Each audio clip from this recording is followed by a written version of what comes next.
All right.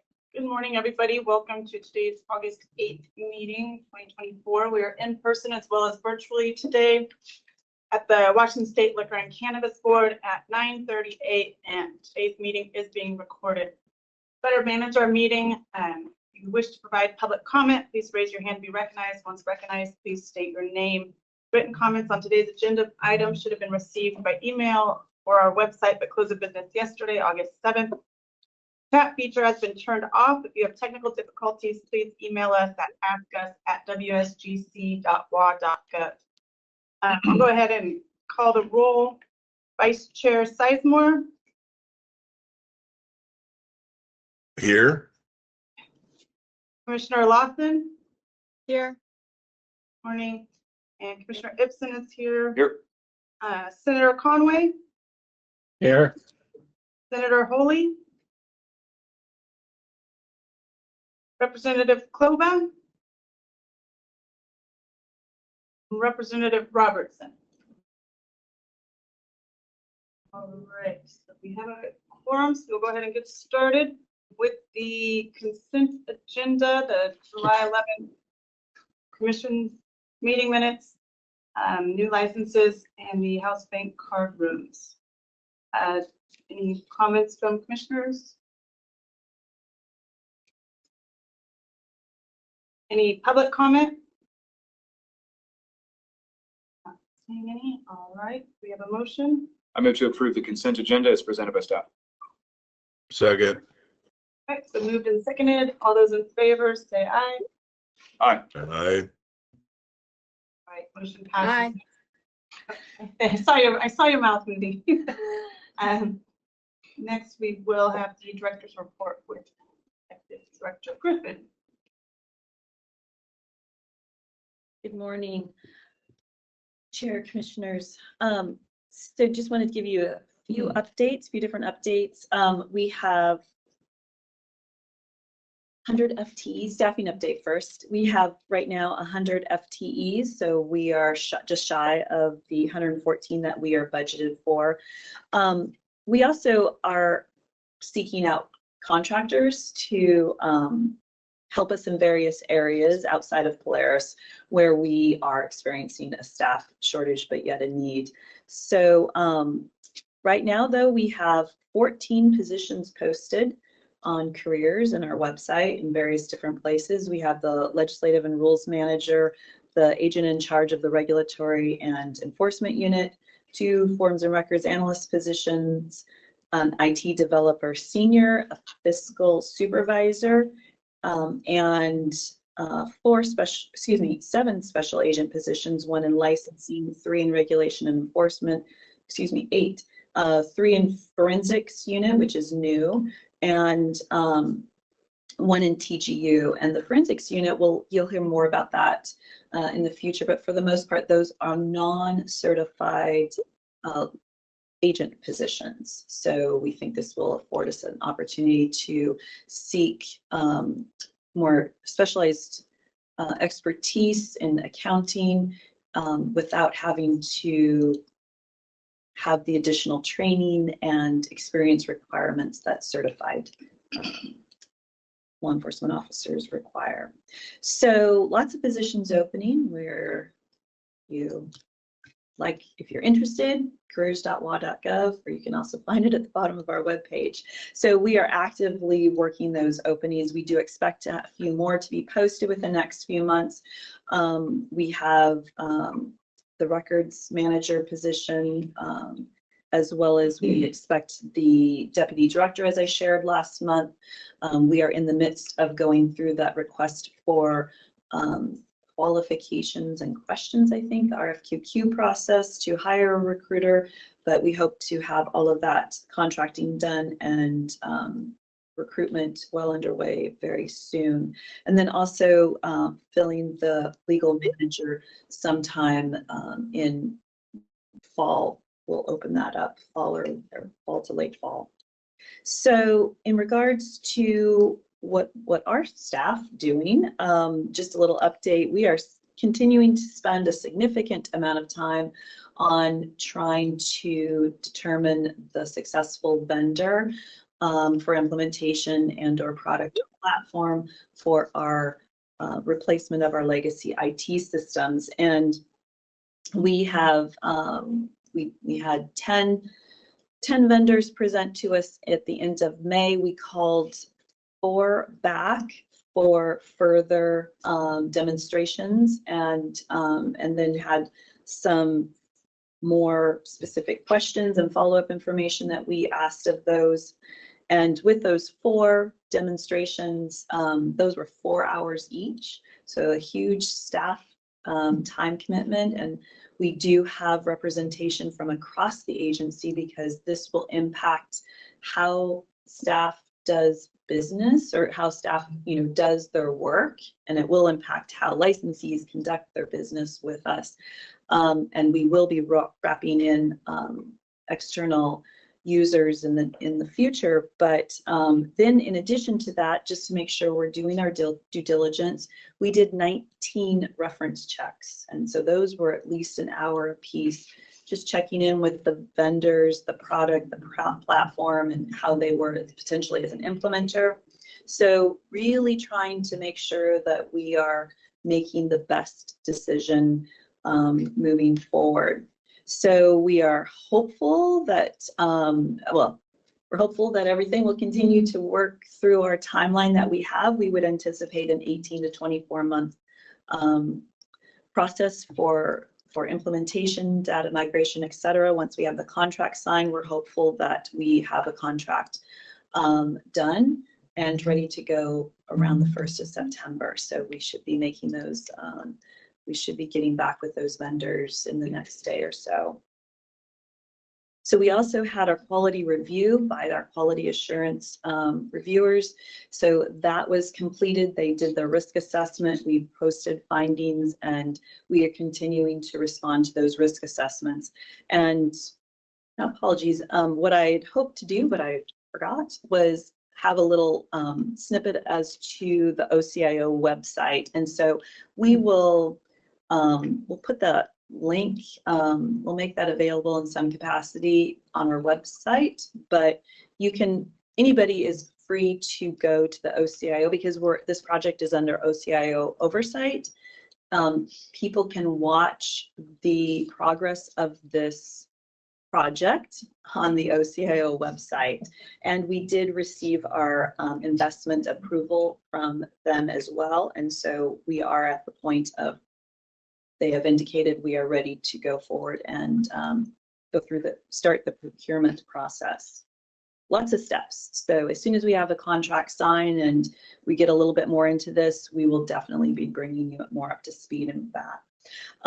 Also, we did launch this month a new mechanism for communicating with our tribal partners, stakeholders, and the public.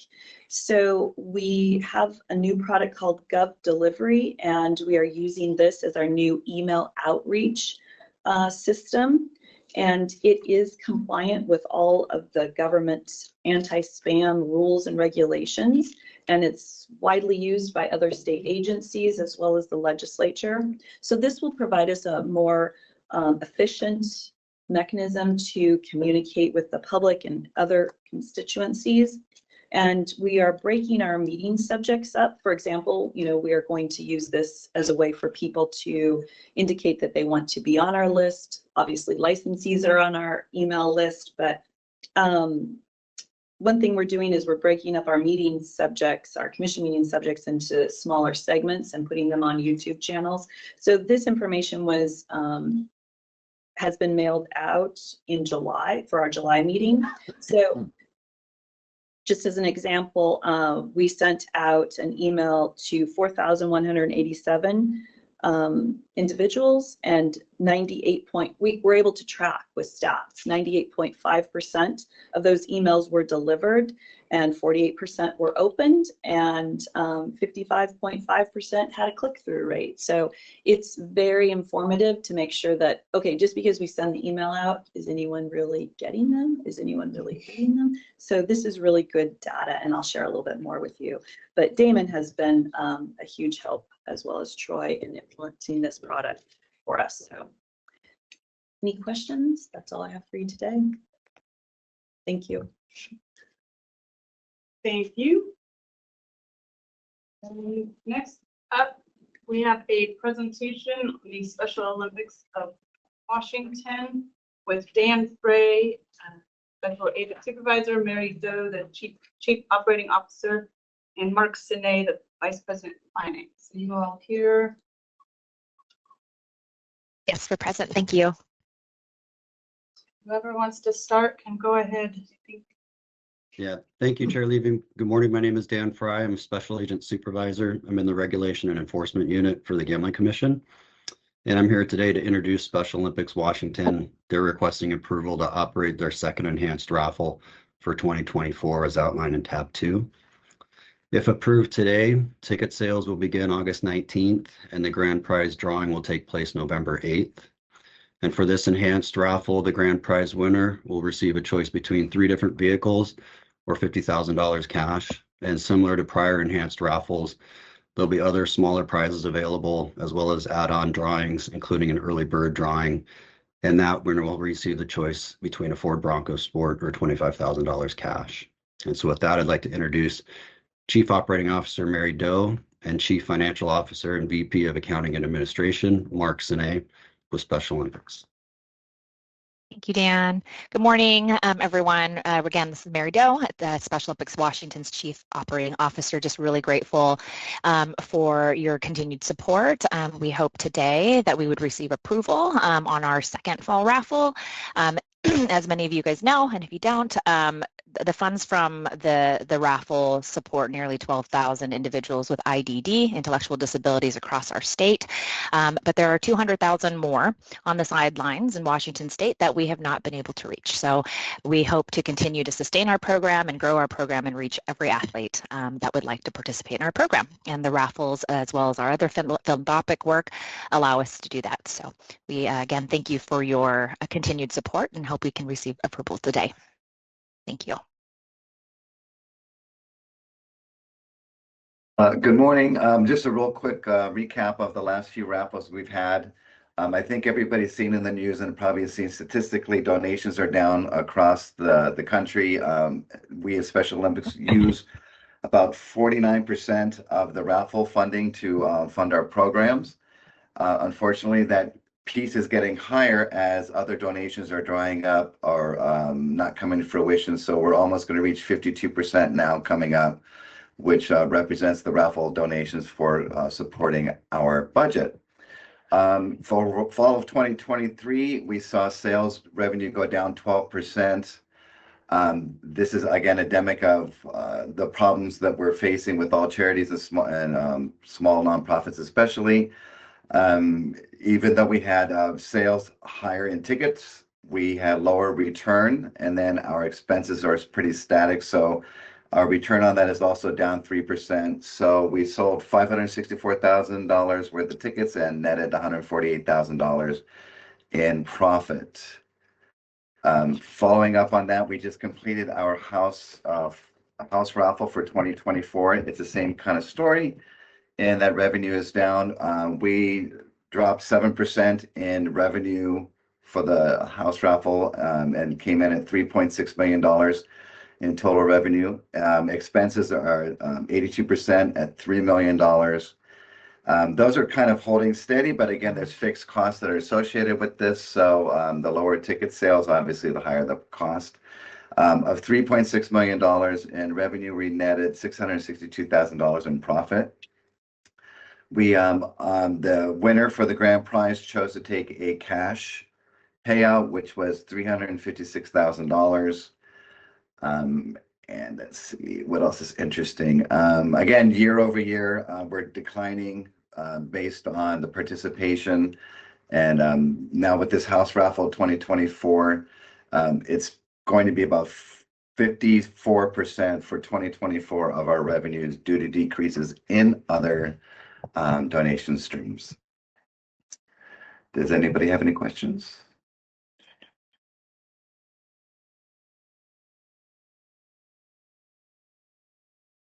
Danny. That's good. All right. And I believe we're ready for a motion. Unless there's public comment. Oh, yes. Public comments? Not seeing any. Do you see anything? All right, now we're ready. Chair, I move to approve the Special Olympics of Washington SOA 2024 Enhanced Raffle Plan Request as presented by staff. I'll second. Okay, it's been moved and seconded. All those in favor say aye. Aye. Aye. Aye. Any further discussion? Motion passes. Thank you. Thank you so much. Have a Thank great you very rest of your much. day. Take care. All right, now we have a revenue update.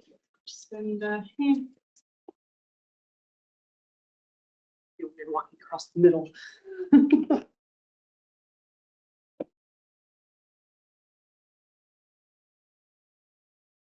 Good morning. For the record, my name is Christina Hansen. I'm the CFO for the Gambling Commission. I do have a presentation if it could be shared, please. Is your mic on? What? Yes. Oh.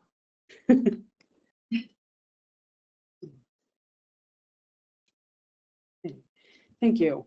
So this is just a brief budget update. As a reminder, the quarterly licensing reports and payments were due by July 31st. So the numbers are preliminary because our fiscal month hasn't closed yet.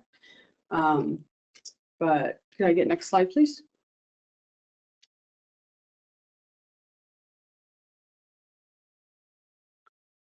So our gross gambling receipts over time, this represents what was reported by July 31st for Q2 of this calendar year.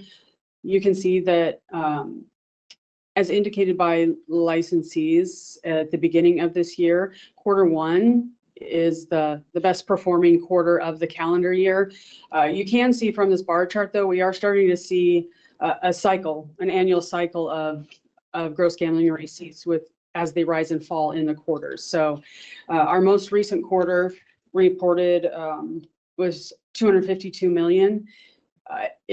We had originally anticipated that we would see a 3% growth in gross gambling receipts year over year, quarter by quarter. We did not see that last year, but this growth is a bit slower, but it is 1.5% growth over the same quarter last calendar year. Next slide, please. So the Q2 QLRs that were just filed represent the first quarter where all of our licensees are reporting under the new fee structure for the new fee amounts from the fee adjustment rule last year. So I just wanted to share some numbers just so you can see the impact of those changes. So in July of 23, the gross gambling licenses and fees reported were $1.4 million. So our preliminary numbers for July of this year are $2.4 million. Next slide, please. So with the rolling revenue estimate, so I'm using the most recent 12 months of revenue for our projection here. These numbers include that updated rolling projection as well as includes the updated expenditures for the coming fiscal year as approved with the supplemental budget that was presented at the meeting in July. So this chart represents our projected available fund balance if we were fully staffed for the entire fiscal year. You may or not be able to see because this slide is very small, but this will be published online for people to review. If we were fully staffed for the entire year and fully expended everything that has been approved, we would expect to have an available fund balance of $2.9 million at the end of the fiscal year, which is June 30 of 2025. Next slide, please. So this is using all the same numbers, but including a 10% vacancy rate. As we discussed in prior meetings, we are approved for 115 FTEs, but with turnover and recruitment time, 8 to 10% vacancy rate is pretty standard in any organization. So using those numbers and our updated revenue and our updated approved expenditures, we project an available fund balance of $4 million at the end of the fiscal year. So this is good news because, you know, this gives us the opportunity to be able to double fill positions as, you know, we receive announcements of retirement. So if there's critical positions that we want to make sure we have time for knowledge transfer, this gives us the opportunity to double fill and have the budget to do that. We also have some unknowns in our future as far as our Polaris project. So in the past, we haven't had to pay for software licensing. We've had everything done in-house.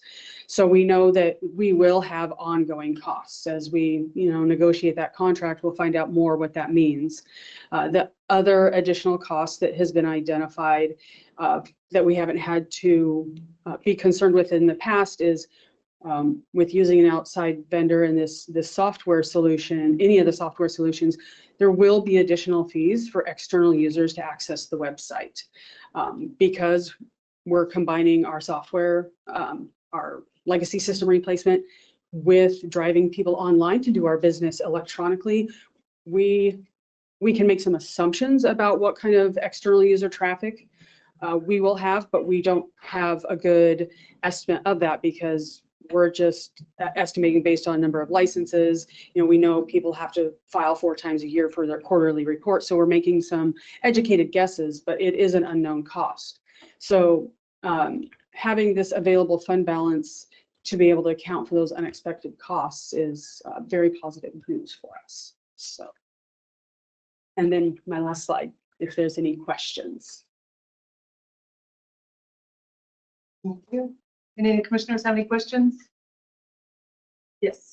Thank you, Chair. Thank you for your presentation. So obviously it's just the limitation of how much you can fit into one slide, but comparing 2024 to 2022, just exiting a pandemic versus just some really weird years. You know, we have the same conversations about mortgage rates that have been discussed recently with Federal Reserve decisions.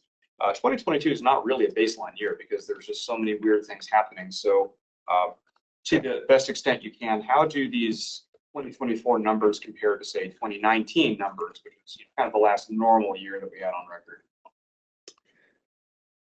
Ballpark is So that's really challenging because 2019 is when the fee restructure was fully implemented. Oh, I see. So there wasn't a full year of data reporting before the pandemic. There's just no hit, baseline. right. Yeah. So what I can say though is even looking at just 4 quarters, you know, 2 years, we can see these patterns emerging. So we would expect to see them. If you go back to the bar chart, you can see, you know, the rolling pattern. And so I would anticipate that we would continue to see that rolling pattern, as well as just historically looking at how forecasting was done prior to me joining the agency in 2021.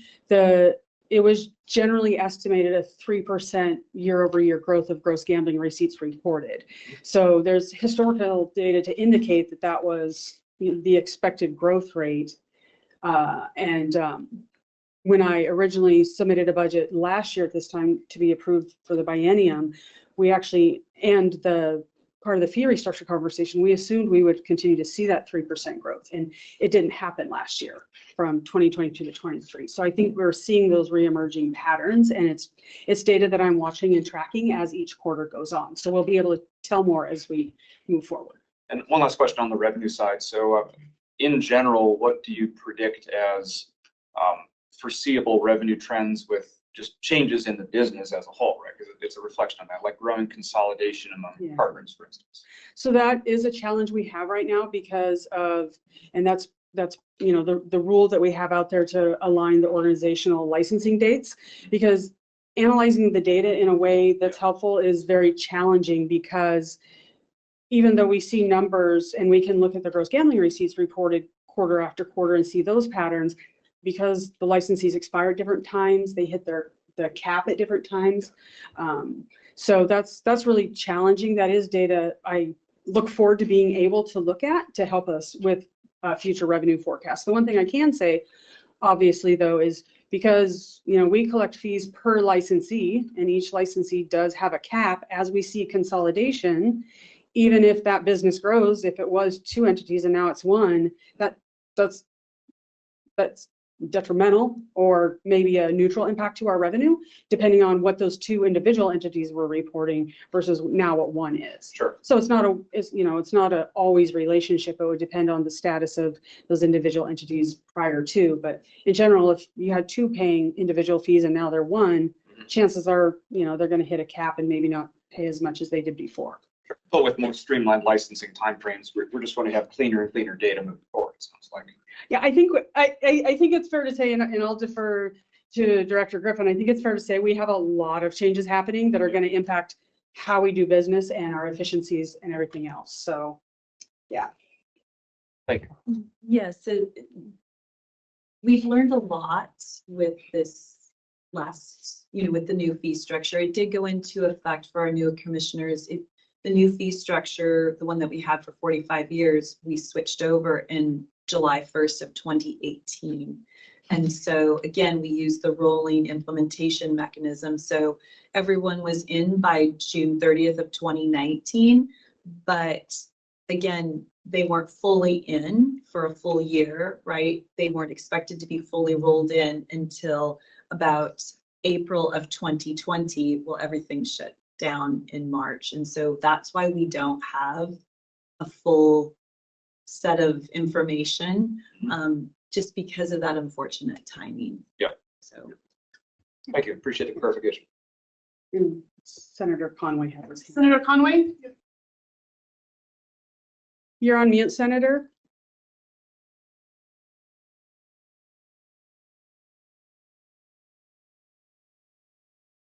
Senator, you're muted. Hear you. Senator Conway, you're muted.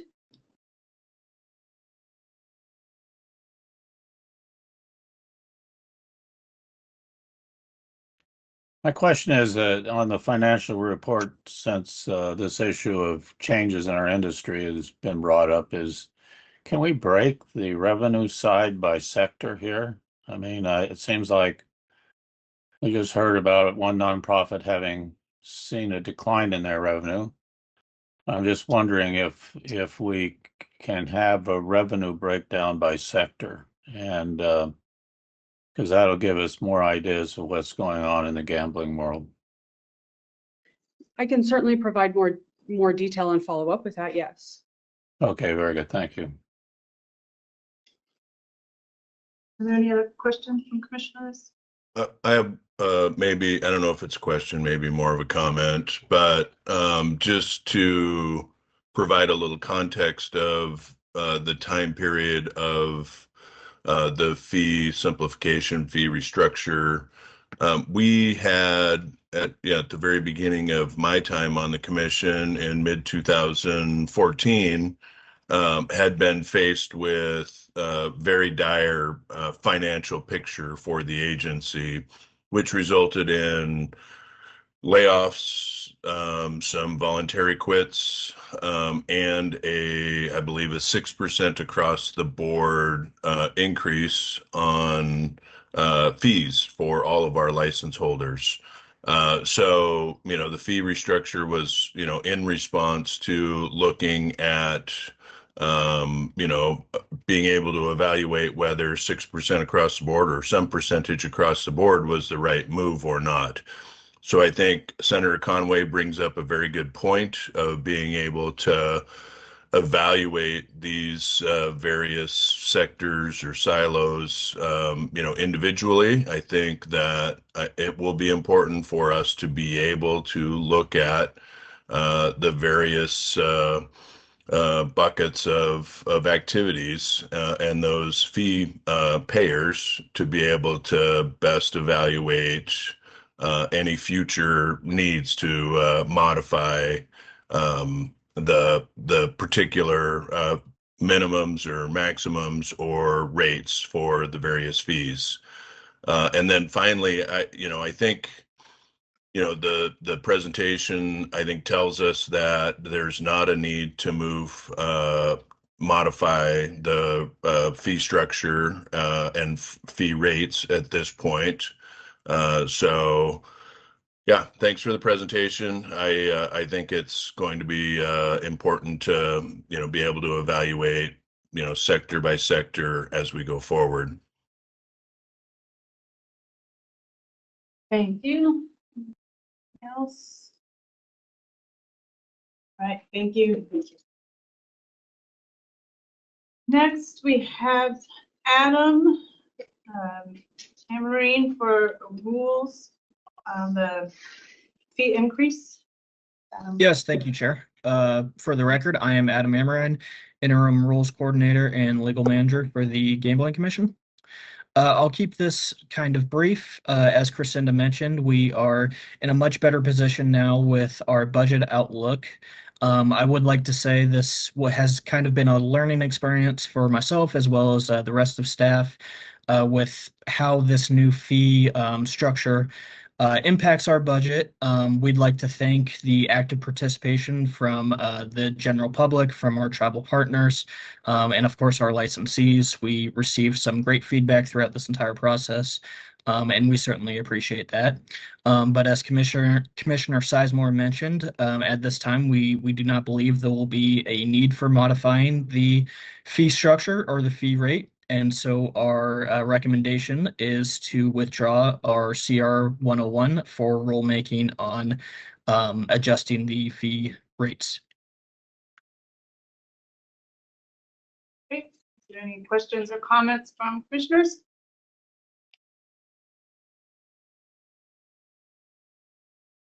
Any public comment?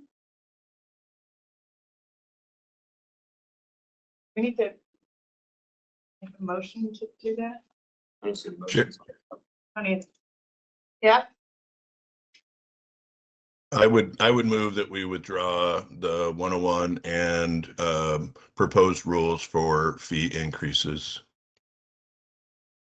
okay. And move. I'll second. All right, it's been moved and seconded. Any further discussion? All those in favor say aye. Aye. Aye. All right.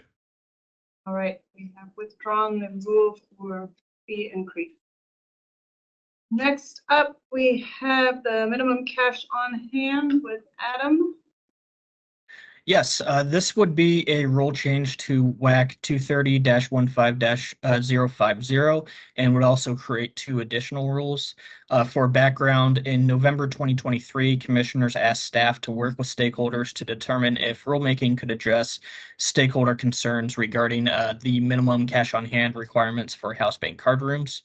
Initial rulemaking began in March 2024, and in May of this year, commissioners discussed the proposed rules, altered the amended language for WAC 230-15-050, subsection 1, and authorized the filing of the new and amended rules. Those rules were really in four parts. They required card game licensees to exchange chips for cash unless the player requested payments by check. They changed the formula for determining the minimum amount of cash required to be in the cage, safe, and or vault for house bank card rooms. They allowed specific prizes to be paid by check, and they required house bank card room licensees to have sufficient funds to pay fixed base prizes that were offered. Now, we've generally received positive feedback on this language. However, this week we received some additional concerns from a stakeholder regarding this language. And yesterday afternoon, we received some proposed alternate language from that stakeholder. So at this point, staff is recommending that we kind of table discussion of this rule for another month. While staff has time to evaluate and review the concerns that was brought to us by the stakeholder, and additionally allow that proposed language some time for further thought and further review from both staff and the public at large. So commissioners may take final action today, but at this time, staff is recommending that we hold it over for another month. Thank you. Any questions or comments from commissioners? Do we have any public comments? We know the feedback. Is the feedback somewhere included somewhere? Oh, it's the latest stakeholder on the website. No, it just was received late yesterday afternoon, so we will update the materials with the new feedback as well as with the budget presentations. Thank you. Let's see, was there any public comment? Do we have a motion? I move that we hold this rule over for further discussion. Second. It's been moved and seconded. Any further discussion? All those in favor say aye. Aye. Aye. All right, motion passes. Next up, we have a default on the Hollywood Cardroom Casino with Adam. Yes, thank you.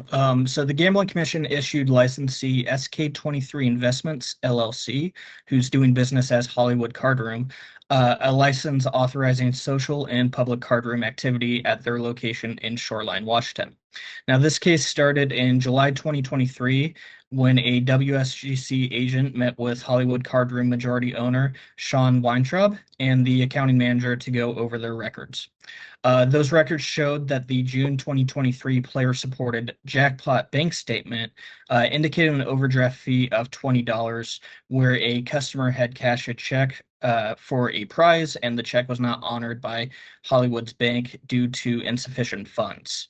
The account balance remained negative for 5 days, and Hollywood was informed that if it did not have the funds to operate a player-supported jackpot, it should not be operating that activity. WSGC agents continued to review Hollywood's records in the coming months and met with their accounting manager again in October 2023. At this time, Hollywood's records showed that the September 2023 prizes collected far exceeded the player-supported jackpot revenue. The total amount collected was about $48,000, whereas the total amount of prizes paid out was about $121,000. That's a difference of almost $73,000. These accounting discrepancies showed that Hollywood was unable to properly track and account for player-supported jackpot for the months ranging from June 2023 to October 2023. In addition to these issues, WSGC agents discovered compliance issues in October 2023 during an inspection. It was discovered that the soft count was not being performed at appropriate times per their approved internal control documents. Several times from October 30th to, from August 30th to October 4th, the soft count was performed late or early. I believe it was 11 out of the previous 34 days. WSGC agents continued to monitor Hollywood and conducted a on-site review of their premises in November 2023.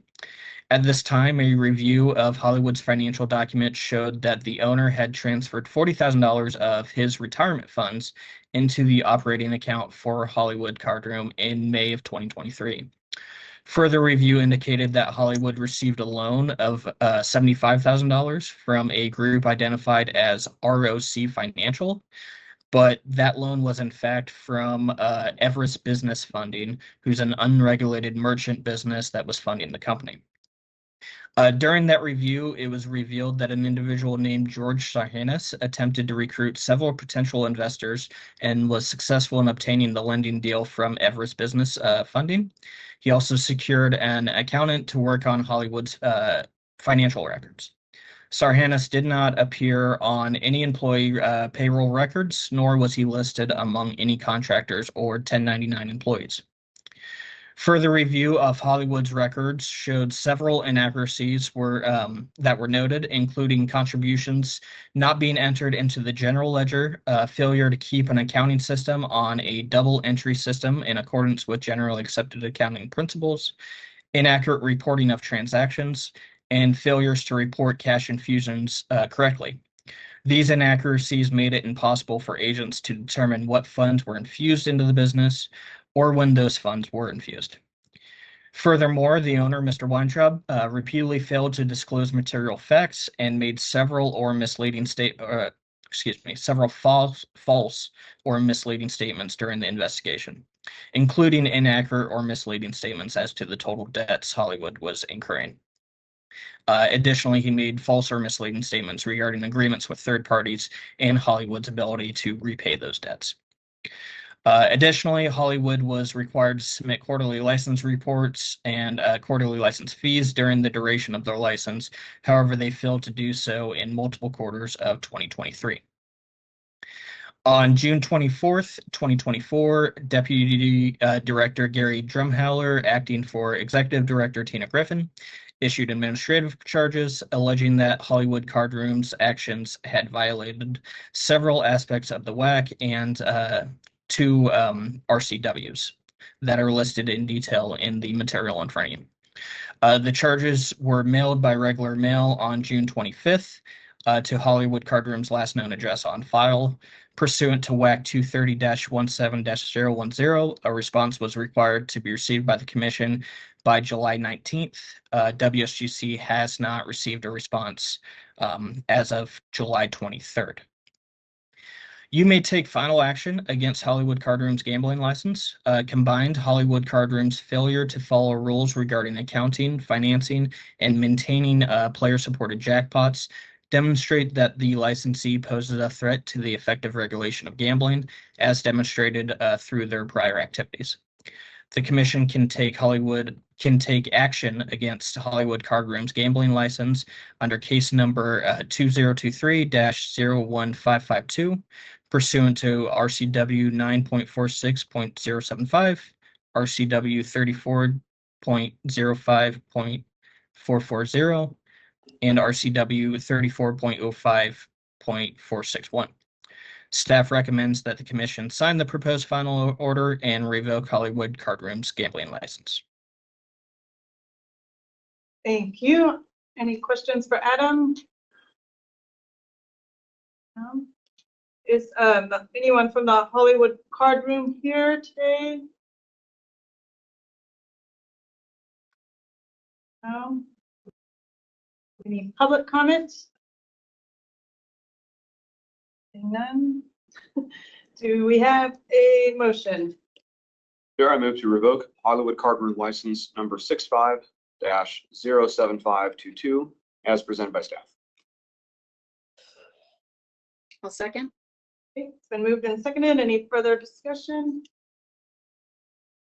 All those in favor say aye. Aye. Aye. Aye. All right, motion passes. Thank you, Adam. Next, we have agency request legislation with Executive Director Greg.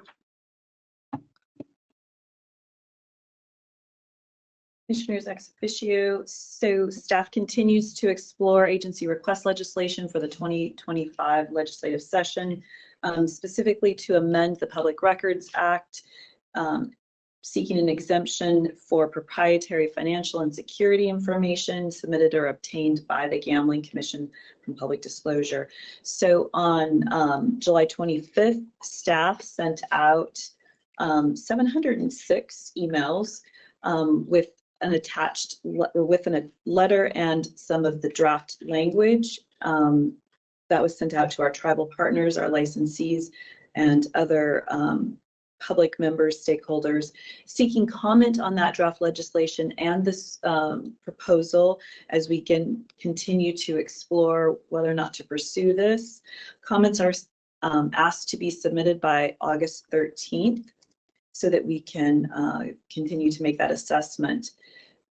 So just a little bit of the stats of those 706 emails, 98% were delivered, 53% were opened, and 249 actually opened the PDF. So it's good information. I think it's helpful to actually see what happens once we send that. It's also available if you have not gotten that email with that notice. It's also available on our website under About Us and Public Notices, and it will take you directly to then the letter that outlines, which is in your packet, and then the commission materials that are posted on the website as well. It outlines a little bit more about the request and the why, as well as the attached Z draft. At this time, we've received 2 responses. Those are also in the materials for this meeting, and Then lastly, we do have a meeting scheduled with tribal partners and the public for Monday, August 12th to again seek and have an opportunity for stakeholders to provide further and tribal partners and the public to provide further input. And that's everything that we have thus far. We continue to work through the packet with fiscal notes, etc. Thank you. Any questions, any commissioners? I will say that this will be formally presented to you, the packet for final decision at the September 12th meeting. And we will ask, we'll have a recommendation at that time based on public comment and feedback that we received and that from our tribal partners as well. And the packet is due to the governor's office the next day, September 13th. So, okay, thank you. Thank you. We are now going to go into executive session. I take a 10-minute break and start at 10:25. Executive session is estimated to be approximately 1 hour. Yeah. Did we do public comment first? No. What? We do that after. If you're going to, it depends, I suppose, on what order of events you want. If you want to do public comment now and then, or you could wait till after, but if there's nothing else that's on the agenda. So. Okay, we'll do public comment now. If anybody has any.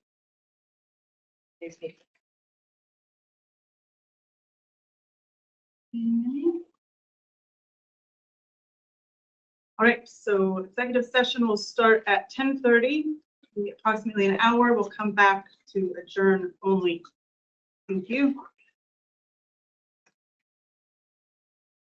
All right, the next Gambling Commission meeting will be held at the Washington Association of Sheriffs and Police Chiefs Lacey office at 3060 Willamette Drive Northeast on September 12th and 13th, 2024. That takes care of the agenda items for today. So we are adjourned at 11:28 a.m.